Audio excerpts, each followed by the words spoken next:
On peut courtiser une fille pour avoir quelque chose gratuitement. C'est possible. On le fait. Et ça n'a rien de malsain. C'est une stratégie si on n'a pas d'argent.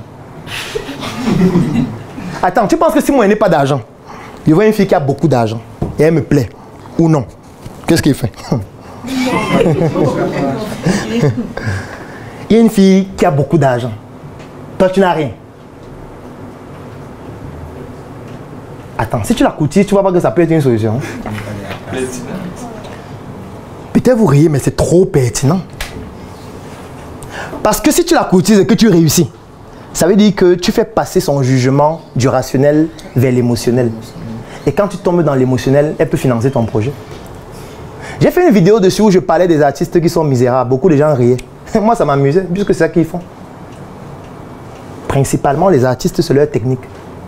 Parce que les artistes sont pauvres et misérables. Vous voyez des gens qui sont populaires en ligne, mais ils sont misérables dans la vie réelle. Et moi, j'ai touché ça du doigt et ça m'a tellement choqué que j'ai décidé de faire une expérience et une enquête dessus. Et je me suis rendu compte que c'est ça qu'ils font. En fait, qu'est-ce qu'ils font? Puisqu'ils sont populaires, mais ils sont pauvres. Puisque quand tu fais la musique, tu gagnes de l'argent en quoi faisant? Soit tu gagnes de l'argent avec les spectacles, tu n'as pas l'argent pour organiser un spectacle. Donc tu dois attendre que les gens organisent les spectacles pour t'inviter. Sauf que vous êtes au moins 2000 artistes. Et on invite les gens qu'on connaît, qui font le buzz. Et ceux qui font le buzz, c'est les gens qui font l'impensable, l'inimaginable, qui marchent nu, qui font des trucs. Et toi, tu veux qu'ils descendent. Donc personne ne va t'inviter. Alors ce qui se passe, c'est quoi? C'est que tu exclus des événements. On ne peut pas t'inviter. Ou si on t'invite peut-être 1 ou 2 fois par an, ça ne peut pas couvrir même le loyer de 2 mois. Donc tu ne peux pas gagner l'argent avec les événements. Deuxième chose, c'est en vendant tes disques. Tu vas vendre à qui? Quand les gens font des MP3 de 300 chansons d'artistes différents, qu'on vend à 500, 250.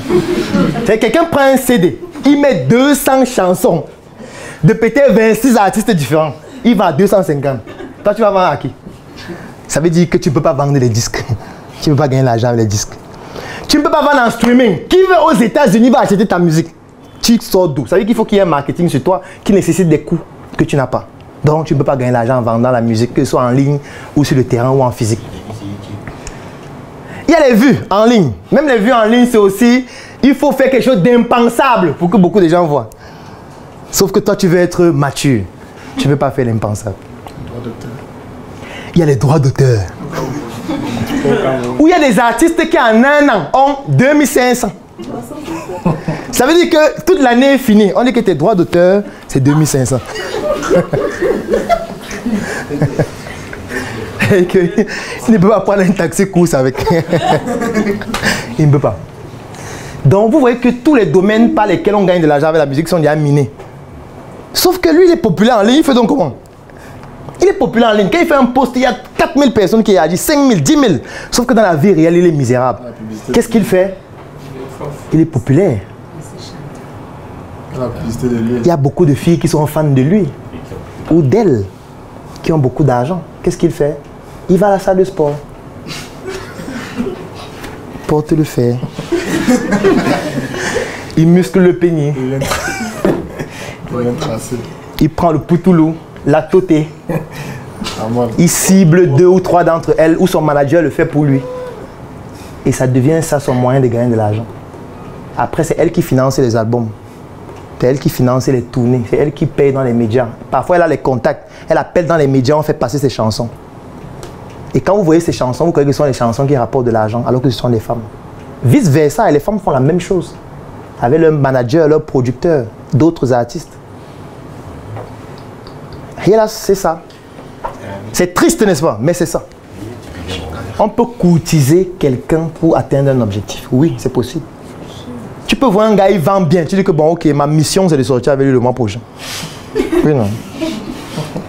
Si tu sors avec lui, ça veut dire que tu approches son intimité. Si tu approches son intimité, il va te former gratuitement. Puisque vous allez être ensemble la nuit. Tu dis que ouais, chérie, les prospects là me gênent. Oh. Quand tu appelles même là, comment tu fais même? Donne un peu ton téléphone, il faut comment tu causes avec les prospects. Il dit bon, prends l'ordre, vois un peu. Moi, je suis fatigué. Tu apprends. Tu as une mission d'1 mois. Dès que 1 mois fini, la relation s'arrête. Tu peux continuer à voir ailleurs. Le problème, c'est même pas toi, c'est moi. Tu es trop bien pour moi. Dès que tu finis d'apprendre 3 mois, la relation s'arrête. Tu as appris à vendre ça. Bon, tu continues. Après, s'il te plaît, vous continuez. C'est dramatique, mais c'est vrai. Vous pouvez pousser un client émotionnellement pour qu'il achète. Oui. Moi, je vois souvent les filles qui ont peur de poster leurs photos. Non, je ne veux pas qu'on me courtise. Mais attends, depuis que tu es né, tu ne postes pas. Combien de personnes te courtisent chaque jour? Bon, tu ne postes rien, n'est-ce pas? Les gens te courtisent dans la rue. On te courtise à l'école. On te courtise en ligne, même sans photo. On te courtise à l'église. On te courtise au travail. Les patrons te courtisent, tes employés te courtisent. Tout le monde te courtise. Mais attends, ça veut dire qu'il y a une opportunité derrière. Ça sert à quoi qu'on te courtise pour rien? Si parmi ceux qui te courtisent, il y a quelqu'un qui peut investir 7 millions d'un projet où tu as 5% de commission, moi je pense que c'est intéressant. C'est intéressant. Oui. Parce que si tu as 5% de commission sur les investissements, comme c'est le cas au CNIC, calculons. Si quelqu'un investit 10 millions, 5% de 10 millions, c'est combien? Ça fait 500 000 que tu viens de gagner sur une opération, sur une personne. Comme commission. Si tu as 3 par mois, 1,5 million. Après, qui sait, il peut te plaire réellement. Parce qu'il ne faut jamais exclure ça. Ça peut être qu'il te plaît vrai, à un moment. Et tu dis, bon, puisqu'il me rapporte déjà 1,5 million par mois parce qu'il investit, il achète nos produits et services, et il me plaît. Sortons une fois ensemble. Restons ensemble, vivons ensemble, marions-nous. C'est cynique ce que je dis, mais ça se fait. Et ne pas exploiter ses atouts, c'est une faute. C'est une faute même divine. Si on doit même aller sur la démonstration de l'absurde par l'absurde. Une faute divine. Moi, je vais vous prendre un exemple. Moi, j'étais consultant dans plusieurs hôtels. Vous savez comment les hôtels font pour avoir les clients? Avec les prostituées. 95% de la stratégie des hôtels, ce sont les prostituées. Vous pensez qu'on ouvre un hôtel, on reste comme ça, on attend que les gens viennent dormir dans la chambre? C'est que ton hôtel, vous allez dormir avec ta famille. Personne ne viendra. C'est ta famille et toi. Tu vas dire que chambre gratuite ce week-end, venez dormir. Les hôtels prennent les prostituées et elles ont un contrat avec l'hôtel. Quand elles ont un client, le client vient dormir à l'hôtel, elles ont des commissions sur chaque nuitée. Si c'est peut-être 50 000, on lui dit tu as 30%. Parce qu'on sait qu'après le client va venir sans elle et elle n'aura plus de commission. Oui, puisque si un client vient avec une prostituée à l'hôtel une fois, 2 fois, 3 fois, il y a des jours où il va venir sans elle. Et quand il vient sans elle, si la fille avec qui il vient n'est pas du réseau des prostituées, elle n'aura pas de commission. Donc l'hôtel commence à marmailler sur lui à vie. C'est comme ça que les hôtels fonctionnent. La plupart. L'hôtel, c'est 2 choses, les prostituées et l'événementiel. Avec les locations de salles, etc., qui se jouent parfois sur les tontines. Et sur le lobbying aussi. Oui, parfois on pousse même le vice très loin. C'est que à l'accueil, ce sont les prostituées. Totalement. Moi, je connais des hôtels où il y a des catalogues de prostituées avec photos. Ici à Yaoundé. C'est-à-dire que quand tu viens à l'hôtel, il y a un catalogue de filles que tu choisis à l'entrée. Le catalogue est électronique et physique. Si tu veux, on t'envoie la version électronique, tu choisis. Dès que tu dis, je veux celle-ci, on l'appelle, elle vient. Tu payes et vous couchez ensemble. Oui, ça se fait. Et elles sont régulièrement au restaurant. On finance certaines en ligne pour qu'elles aillent créer des pages sur Facebook, communiquer en ligne en déployant leur nudité. Parce qu'on sait que les gens vont les contacter. Quand les gens les contactent, ils disent retrouve-moi dans tel hôtel. Quand on se retrouve dans tel hôtel, elle dit oh, toi aussi quand même, est-ce que je vais dormir dans une chambre pareille? Prenons une suite. Vous prenez une suite.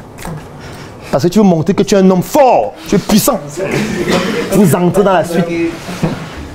Au-delà du fait qu'elle a une commission sur la chambre, tu vas encore la payer. Parce que vous avez couché ensemble. Et elle va marmailler sur toi comme ça pendant des mois et des mois. Et tu n'es pas le seul. Dans un mois, elle peut gagner 3 millions, 4 millions, 5 millions. Après, nous, c'est un salon de coiffure. Avec un peu de la cosmétique. Je ne parle pas des salons de coiffure où le principal service, c'est la prostitution, toujours. Les instituts de beauté, où on fait les massages avec finition. En fait, pour dire quoi? Pour dire que vous êtes dans un monde qui n'est pas réel. Le monde que vous voyez chaque jour là, c'est un monde virtuel. Le monde réel est brutal. Le monde réel n'a pas de règles. Vous êtes trop doux. En fait, vous devez même être les représentants de Jésus sur terre. Vous êtes trop doux. Si tu as un atout, utilise-le si ça peut t'aider à vendre. Je ne suis pas en train de demander à quelqu'un de se travestir ou de devenir une prostituée. Ce n'est pas ce que je dis. Mais je dis que si tu as un atout, ne le cache pas parce que tu dis que je veux le cacher parce que je ne veux pas que les gens fassent. Ça ne va servir à rien. Que tu le fasses ou pas, les gens vont tout faire. C'est comme ça. C'est comme ça. Un bon vendeur, c'est quelqu'un qui utilise tous les atouts qu'il a. Tous les atouts. Moi, quand je vois quelqu'un qui a les lunettes, c'est trop facile à vendre. Quand il te voit les lunettes comme ça, c'est une proie facile. Trop facile. Parce qu'il faut analyser les causes. Quand quelqu'un a les lunettes, c'est qu'il a un problème visible. Tu n'as pas besoin de lui poser la question s'il a un problème. Tu dois juste savoir exactement quel est le problème, puisqu'il y en a plusieurs. Dès que tu identifies le problème, il y a trop de produits qu'on peut lui vendre. Trop. On peut lui démontrer que les lunettes, ça ne sert à rien, qu'il faut d'autres. Que c'est dangereux même. Tu poses ça depuis combien de temps? Mais c'est pas possible. Tu risques de devenir aveugle dans 3 ans. Et si tu as la bonne approche, il va valider. 9 mois d'existence, une équipe de 26 personnes et 216 millions de chiffres d'affaires. Voilà les 3 statistiques importantes du Claudel Numbissier International Consulting, mon cabinet de consulting dans lequel je travaille avec une équipe de jeunes qui réalisent des choses exceptionnelles.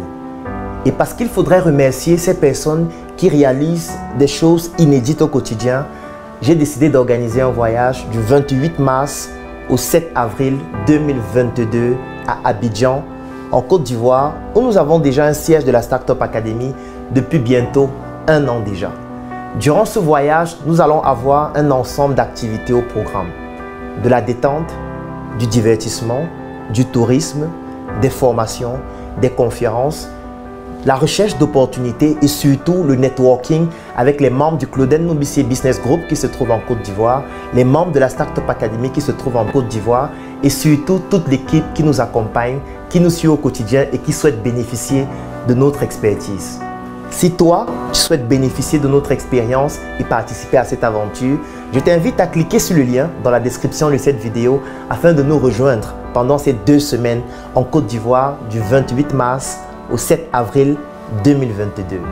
Rendez-vous à Abidjan. Tout au fond des océans, j'irai chercher ton reflet. Tu ne peux pas entreprendre au Cameroun et écouter le zouk. Il doit partir. Ça nous gâte la route. Les gars commencent à obstruer la route. La route est devenue petite à cause du rocher là. C'est ça qu'on appelle les cerveaux orientés problème. Et quand il voit le problème, il décrit le problème, il se plaint et il attribue la responsabilité du problème à quelqu'un d'autre. Vous comptez le budget de MTN en marketing annuel? C'est en milliards. Et qu'une entreprise que tout le monde connaît déjà. Vous croyez qu'eux, ils sont fous? Dès que tu vis à crédit, c'est fini. C'est à vie qu'on te tient. Est-ce que vous savez qu'il y a des compétitions d'alcool au Cameroun? Voilà le genre de compétition que nous avons. Comment, à travers les petits outils que vous avez au quotidien, comment les transformer en argent? C'est ça, il n'y a pas notre thème à voir.